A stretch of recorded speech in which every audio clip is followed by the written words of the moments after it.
저도 이제 지난주에 통화를 한번 한 적이 예, 있거든요. 저는 예. 안 받겠다고 했었는데 제가 문자를 하나 보냈었어요. 근데 심적 부담들이 좀 있을 것 같아서 관련해서 문자를 보냈더니 전화가 왔더라고요. 그래서 뭐 이런저런 얘기를 했는데 그 본인이 가지고 있던 녹음 파일 사실 CBS 인터뷰에서 이제 예. 아버지 산소에 묻었는데 태우러 가고 있다라고 했었잖아요. 근데 이제 얘기는 처남에게 맡겼었는데 폐기하라고 했다. 아 그러냐? 저도 사실 안 믿었죠. 그건 뭐 중요한 게 아니니까. 예. 왜냐면 본인이 증거 무기에 관련된 문제에서 그거는 당사자가 언제든 필요에 따라 말을 바꿀 수 있다고 생각을 하거든요. 근데 나중에는 어딘가에 그 콘텐츠가 저장돼 있음을 강하게 시사하더라고요. 아. 그러면 또 이거는 콘텐츠가 저장돼 있다는 건 그거 폐기된 게 아냐? 하고 두려울 사람들이 있고 또 한편 만약에 법원에서 본다면은 이러면 증거인멸이 또 아냐? 이렇게 볼 수 있는 상황. 그 애매하게 전략적으로 스탠스를 잡아놓은 것 같아요.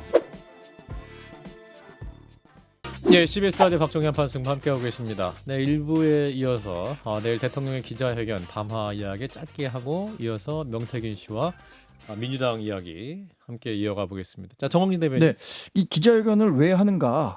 지금의 민심을 반영해서 기자회견을 한다고 봐요. 그래서 앞당겼다고 보는데 제가 아까 드리고자 했었던 말씀은 윤석열 대통령 찍었던 사람 중에 6명이 지금 10명 중에 6명은 윤석열 대통령의 국정을 지지하지 않는다고 얘기하는 거잖아요. 예. 아까 5명 중 전 국민 중에 5명이 뽑았는데 그 중에 3명이 윤석열 대통령 지지하지 않는다는 거 아닙니까? 이 사람 3사람 중에 2사람만 데리고 와도 지지율이 40% 되는 겁니다. 저는 그 정도 각오로 이 떠나간 사람들만 데려온다 하고 하더라도 대통령이 충분히 좋은 그 기자회견을 할 수 있다고 생각합니다. 예. 이동욱 씨. 김건희 여사에 대해서 지금 국정에 가장 큰 요인을 미치고 있는 게 누구냐라고 했을 때 김건희 여사 건이에요. 근데 김건희 여사 건에 대해서 과연 제대로 된 조사도 받지 않고 그리고 많이는 법 앞에 평등하다라고 얘기는 하지만 실제로 그 법치가 김건희 여사 앞에서는 구현되지 않고 이러한 측면에 대해서 어떻게 할 거냐. 그런데 뭐 약간은 저는 헛다리라고 보기도 하는데 한동훈 대표가 김건희 여사 해외 이렇게 그것까지도 외교 활동까지도 전면 중단을 얘기하고 있잖아요. 예. 그냥 그런 측면에서 저는 어쩌면 이게 아주 약한 카드긴 하지만 그래도 주요한 카드가 되지 않을까? 그러니까 김건희 여사가 동행해야 된다라고 생각하는 국민들 많지 않을 겁니다.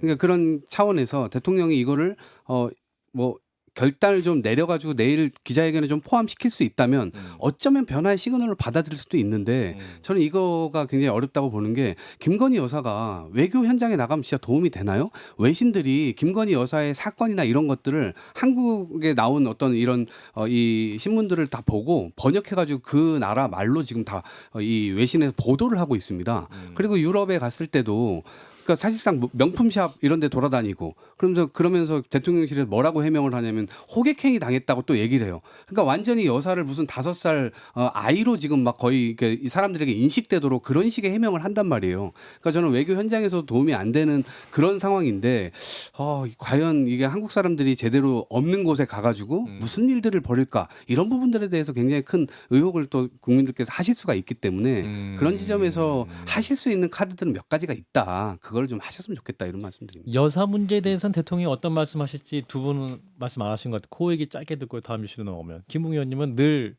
이제 좀 강하게 말씀하셔서 내일 저는 대통령 뭐 대통령께서 여사는 당분간 사저로 보내겠습니다라고 말씀하시기를 기대하겠습니다. 아크로비스타. 예. 끝. 저도 뭐 여사에 둘러싼 의혹에 대해서는 대통령이 이제 여사를 보고 보통 집사람이라고 표현했거든요. 예. 뭐 우리 집사람 문제로 국민들의 뭐 마음에 좀 아픔을 줬다라는 쪽으로 사과 정도 표현하고 대외 활동을 자제하겠다.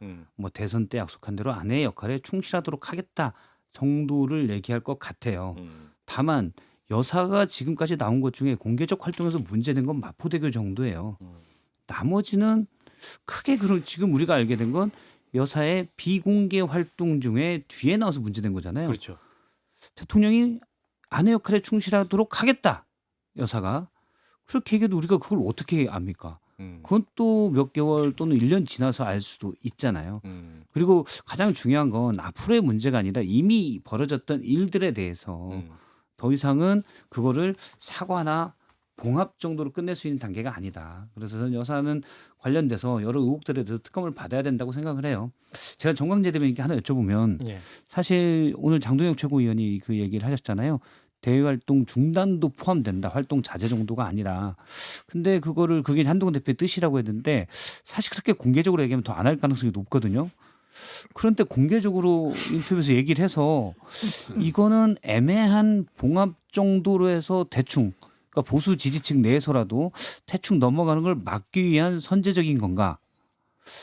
아니면 그냥 정부적으로 미스인가? 잘 판단이 안 서더라고요, 제가. 저도 장동혁 의원이 여기 예. 이 자리에서 말씀하신 예. 걸로 맞아요. 알고 있어요. 예. 오늘 아침에. 예. 예. 근데 뭐 개인적인 의견은 일정 정도의 외교 일정은 자기는 정무적 한 판단, 것을, 정무적 판단으로 예, 필요하다. 판단한다고 생각하는데 저도 사실 장동혁 의원 생각에 좀 더 가까운 생각이고요. 네. 모르겠습니다. 저는 한동훈 대표가 그런 말씀하신 걸 들어본 적이 네. 없기 때문에. 예. 저는 살짝만 덧붙이면 예. 김건희 여사가 굉장히 대범하신 분이에요. 왜냐하면 관저 이전하고 대통령실 이전할 때 모든 언론이나 뭐 지금 국민들도 그리고 야당에서 엄청난 문제 제기를 했잖아요. 그러면서 언론이 완전히 이목이 집중돼 있는 상황이었어요. 예. 근데 그럼에도 불구하고 관저 이전에서 뭔가 비리가 계속 나온단 말이에요. 아니 이목이 그렇게까지 집중됐는데 여기에서 본인과 친한 코바나 컨텐츠의 어떤 이 인테리어 작업을 했던 그런 21g이라는 업체를 데리고 들어와 가지고 그런 일들을 벌인단 말이야. 그리고 감사원에서 그걸 조사를 하는데 누가 봐도 김건희 여사와 친분이 있는 21g 대표인데 누가 추천했는지도 모른다는 감사원 보고서가 이게 말이나 되냔 말이에요. 이런 생각이 들잖아요. 당연히 그러니까 굉장히 대범한 이 분위기구나 이런 걸 알 수가 있고 예. 그러면 국민들이 다 이목을 집중해서 쳐다보고 있는 것도 이렇게 대범하게 하는데 예. 국민들의 눈이 별로 없는 해외에 가서는 무슨 일을 할까? 당연히 그런 알겠습니다. 고민이 되는 거죠. 자, 일단 내일 대통령의 입장 발표, 기자회견 내용을 주목해 보시죠. 명태균 씨 얘기 해보겠습니다. 무엇보다 명태균 씨가 이제 내일 대통령의 기자회견 이후에 그 다음날 8일에 이제 검찰 수사를 받으러 이제 출두를 하게 됩니다. 자, 일단 명태균 씨가 일부 언론에 밝힌 입장은 내일 또 대통령의 기자회견을 보고 추가적인 녹취가 공개될 수 있다. 뭐 공적 대화가 될 수 있을지 모르겠습니다만 그런 것도 준비하고 있다라는 보도가 일부 또 나오기도 했었는데 자 일단 어떻게 보시니 우리 김 의원님부터 명태균 씨의 관련 수사에 대한 전망까지. 일단 명태균 씨 같은 경우에는 제가 제 느낌으로 따지고 보면 최근에 나왔던 대통령과 관련된 그 녹취록은 명태균 씨 쪽에서 흘린 게 아닌가라고 저는 좀 추측을 하고 있거든요. 그러면서 변호인 선임이나 이런 부분에 있었을 때 이제 약간 일종의 성동격서라는 방식으로 이렇게 지금 대응을 하고 있는데 예. 철저하게 지금 뭐 예를 들면은 그 전에는 대통령실에 읍소를 하고 때를 쓰는 방식으로 나를 살려달라라고 SOS. 이야기를 했다면 예. 이제는 이제 실력 행사로 들어간 것 같아요. 어허. 이렇게 해서 나를 살려달라라고 이야기를 하고 있고 지금 상태에서 자기가 구속을 피하는 방법은 민주당을 동원해서 특검으로 가게 되면은 자기는 물타기가 될 것이고 일종의 제보자 형태로 가게 될 것이다. 그리고 시간을 벌 수 있다라고 생각을 하고 있는 것 같아요. 그래서 그런 과정에서 지금 뭐 보면 최근에 갑자기 나왔던 대통령에 대한 그 대통령의 그 발언 있지 않습니까? 예. 그 녹취록이 나온 거고 그거는 제가 보기에는 의도적으로 뿌린 게 아닌가 민주당 쪽에라고 이야기를 하고 있고 그것도 민주당 쪽에 상당히 최근에 아주 그게 발표가 되기 직전에 민주당 쪽에 입수됐다라고 이야기를 들었거든요. 그래서 오래 갖고 있었던 게 아니고. 예, 그래서 명태균 씨가 지금 그걸 계속 이야기를 하고 있는데 지금 본인이 벌려놓은 사건, 본인이 이렇게 키워놓은 사건이 너무 커졌기 때문에 예. 제가 보기에는 수사 과정에서 되도록 빨리 아마 구속이 되지 않을까라고 생각을 하고 있고 자기가 지금 이야기를 하고 있으면서 뭘 까겠다, 뭘 나오겠다라고 이야기를 하지만 사실 별거 없어요. 이번에도 나온 거 보면은 이제 대통령이 그동안 이야기했던 거하고 좀 다른 내용이 나와서 그런 것이지만 지금 계속 보면 김영삼 관련돼서 그 당시에 그 공천했던 거 대부분 내용이 그거거든요. 거기에 있고 그 밖으로 나간 게 지금 하나도 없어요. 근데 국민들 입장으로 봤었을 때는 일단 그거는 기정사실화 시키고 있는 거고 뭐 보궐선거 공천 과정에서 대통령 당선자 입장으로 봤었을 때는 그 정도 의견 개진을 할 수 있을 것이다라고 생각을 하는 거고 오히려 명태균 씨 같은 경우는 지금 제가 보기에는 그 형사 사법 제도 그 절차로 따지고 봤었을 때는 상당히 무모한 그런 모험을 하고 있다라고 생각이 들죠. 예. 정은희 대변인 말씀 주시죠. 저도 그 일정 부분 동일합니다. 왜냐하면 어제 명태균 씨 페북 보면서 미륵보살 사진. 사진 보고 예. 이 사람이 이거 왜 올렸지? 그랬는데 한 세너 시간 있다가 미륵보살이라고 하는 민주당에서 녹취가 나왔단 말이에요. 그래서 야 이건 누가 보더라도 이 민주당의 이 녹취를 제공한 사람이 명태균 씨 아닌가? 아니면 본인이 얘기한 것처럼 자신은 예지력이 있어서 이렇게 얘기를 했든가. 근데 미래를 예측하는 가장 좋은 방법 뭔지 아세요? 미래를 만드는 거라 그러잖아요. 아하. 이 사람은 미래를 만든 거예요. 그래서 이 정도의 이 예지력을 가진 사람인가 깜짝 놀랐는데 오늘 페북에 올린 글도 굉장히 의미심장해요. 남이 장군이 썼다는 그 맞아요. 시조잖아요. 맞아요. 이걸 보면서 뭔가 자신의 운명을 건 지금 우리 제목이 한판 승부인데 한판 승부를 벌이겠다라는 생각을 하고 계신 것 같은데 전 검찰 조사 시작되면요. 예.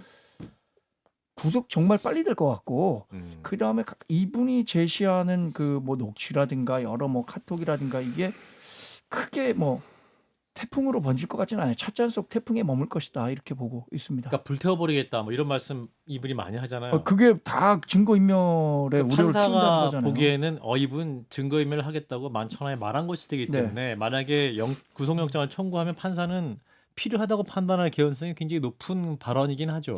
일단 그 말들이 근데 많이 바뀌었어요. 저도 이제 지난주에 통화를 한번 한 적이 예, 있거든요. 저는 예. 안 받겠다고 했었는데 제가 문자를 하나 보냈었어요. 아무래도 심적 부담들이 좀 있을 것 같아서 관련돼서 문자를 보냈더니 전화가 왔더라고요. 그래서 뭐 이런저런 얘기를 했는데 그 본인이 가지고 있던 녹음 파일 사실 CBS 인터뷰에서 이제 예. 아버지 산수에 묻었는데 태우러 가고 있다라고 했었잖아요. 근데 이제 얘기는 처남에게 맡겼었는데 폐기하라고 했다. 그러냐? 저도 사실 안 믿었죠. 그건 뭐 중요한 게 아니니까. 예. 왜냐면 본인이 증거 무기에 관련된 문제에서 그거는 당사자가 언제든 필요에 따라 말을 바꿀 수 있다고 생각을 하거든요. 근데 나중에는 어딘가에 그 콘텐츠가 저장돼 있음을 강하게 시사하더라고요. 그러면 또 이거는 콘텐츠가 저장돼 있다는 건 그거 폐기된 게 아냐? 하고 두려울 사람들이 있고 또 한편 만약에 법원에서 본다면은 이러면 증거인멸이 또 아냐? 이렇게 볼 수 있는 상황. 그 애매하게 전략적으로 스탠스를 잡아놓은 것 같아요.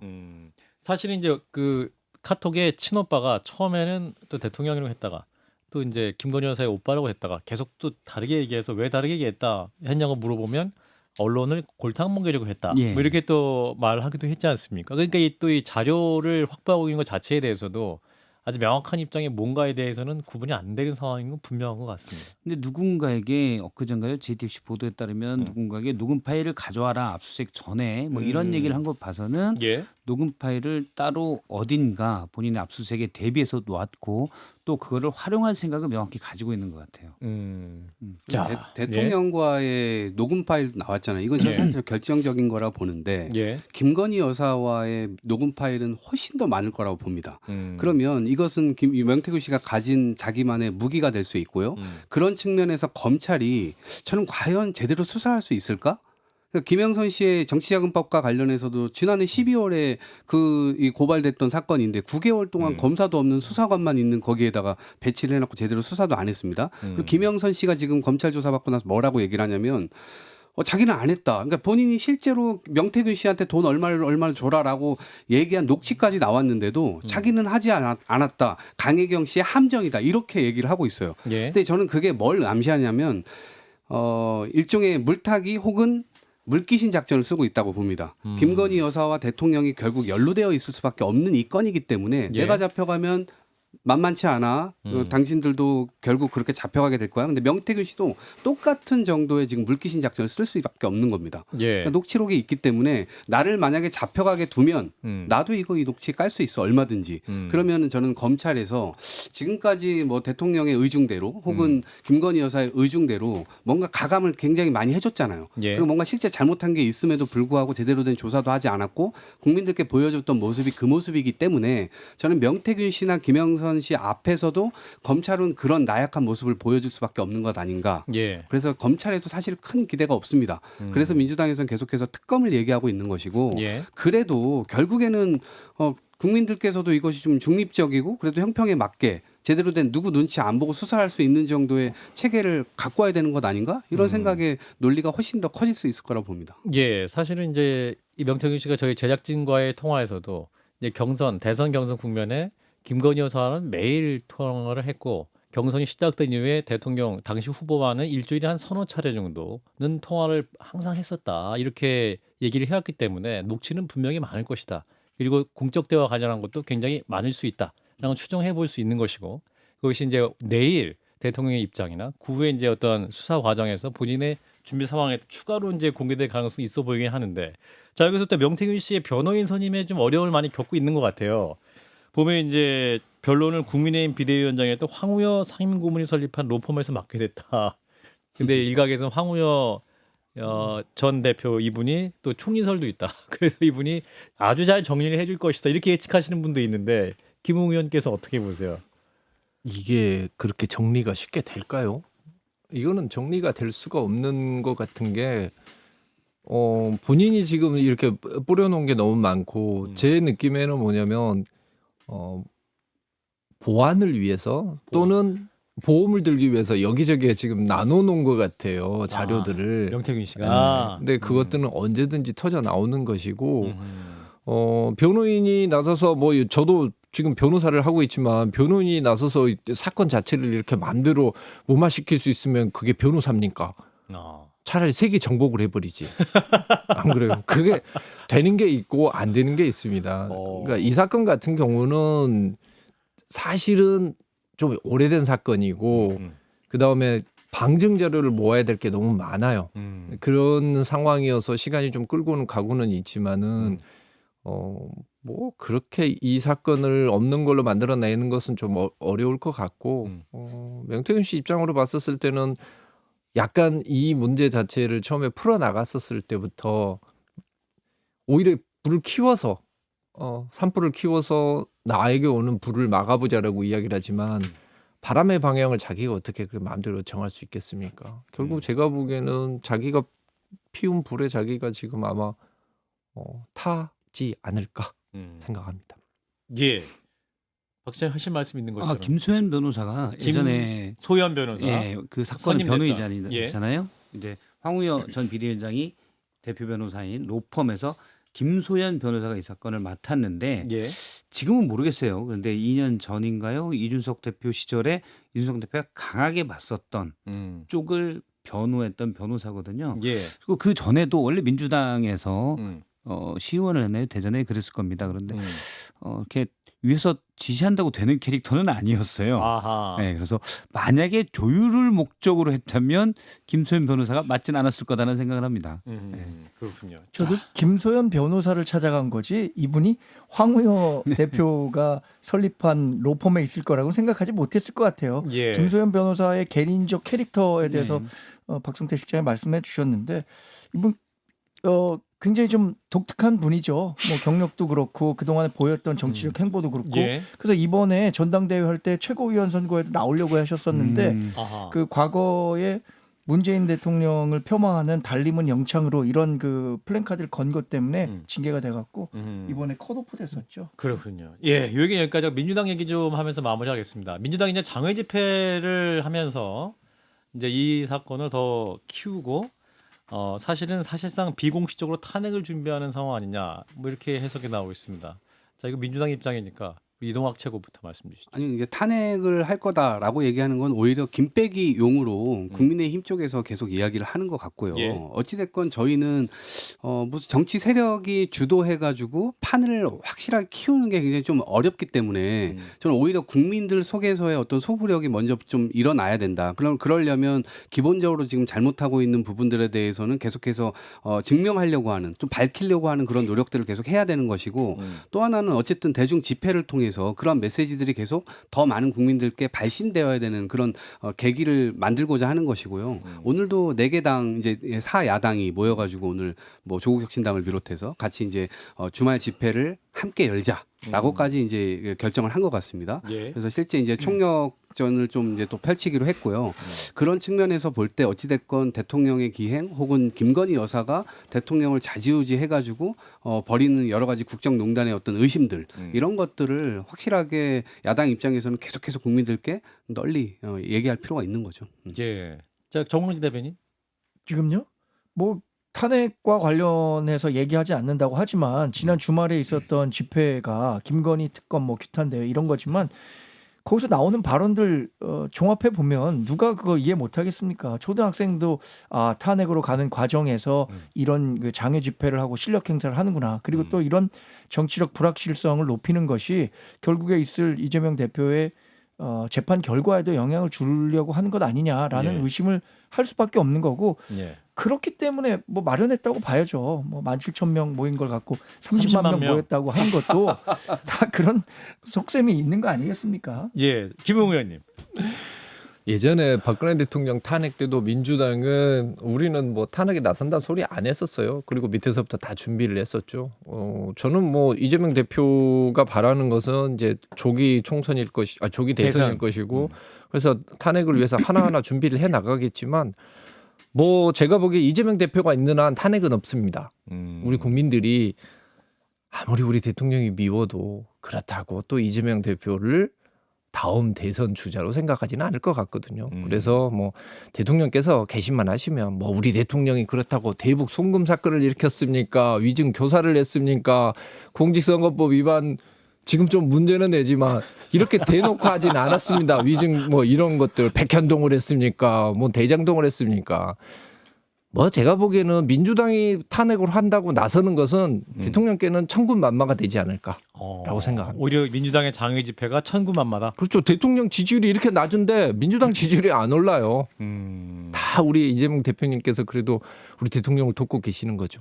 저는 뭐 민주당은 당연히 내부적으로는 탄핵을 원할 거라고 봐요. 예. 이재명 대표의 사법 리스크가 있는 것도 분명하고 그렇기 때문에 이걸 피하기 위해서라도 뭐 리스크를 했자는 거죠. 초기 대선이 이뤘으면 빨리 일어났으면 좋겠고 예. 이 생각을 하는 건 아마 당연하겠죠. 만약 그게 아니라고 하는 거는 나는 소고기가 싫어서 목살 먹을래요라는 것과 비슷한 거라고 봐요. 예, 그래서 그 탄핵이 당연히 민주당 의원도 실제 제가 만나보면 뭐 당연히 이거 국정 맡겨서는 안 되는 거 아니야? 너무한 거 아니야? 탄핵 돼야 되는 거 아니야? 얘기를 해요. 예. 다만 그걸 깃발을 그렇게 드는 것과는 저는 명확한 차이가 있다고 봅니다. 예. 제가 예전에도 민주당이 탄핵 깃발을 드는 거는 반대했고 그건 옳지 않다라고도 생각했는데 본심은 그렇지만 절차와 명분이라는 게 있잖아요. 탄핵돼야 돼라는 거는 나도 위험이 있는데 내 위험을 해체하려면 네가 빨리 나와야 돼. 요렇게 국민들이 예를 들어 보수 지지자들이나 중도에서 일부 지지자들은 그렇게 생각할 수밖에 없거든요. 그거는 오히려 민주당이 뭘 원하든 그걸 더 어렵게 만드는 거라고 저는 생각을 해서 그렇게 하는 거는 하수다라고 생각했는데 최근에 박찬대 원내대표나 이렇게 공식적으로는 탄핵 질문에 대해서는 이거는 국민 판단이다. 저는 그 말이 맞다고 봐요. 그렇다고 절대 대통령 탄핵되면 안 되죠. 민주당이 그럴 일은 없잖아요. 예. 자, 마지막으로 짧게 정광진 대변인, 이재명 대표의 1심 판결 TV로 생중계해야 된다. 네. 이런 주장인데 어떤 입장이세요? 국민의힘에서는 계속 같은 주장을 하고 있는 거고요. 그것이 공공의 이익에 부합한다. 왜냐하면 이재명 대표의 지금 현실적 정치적 위상을 생각해 보십시오.